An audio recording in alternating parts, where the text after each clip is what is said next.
Hey there! Today we're diving into a coding problem that can cause headaches for many developers. The problem at hand revolves around data validation and an unexpected outcome when using a JSON schema. The issue arises when attempting to validate data that does not entirely conform to the specified schema. Now let's talk about the solution to this tricky problem. The key lies in correcting the JSON schema being used for validation. By ensuring that the schema is properly structured with the right data types and properties, we can avoid any unexpected errors during validation. Continuing with the solution, it's essential to highlight the specific error that occurs during validation. The provided code snippet showcases a validation error where a list is encountered instead of the expected string data type.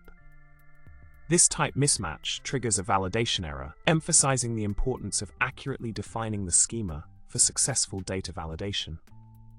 In summary, ensuring data validation success requires precise schema definitions that accurately describe the expected data structure and types. By following the correct schema format and addressing any errors that arise during validation, you can streamline the process and avoid unexpected outcomes. Thank you for watching. And remember to like, subscribe, and comment below with your thoughts.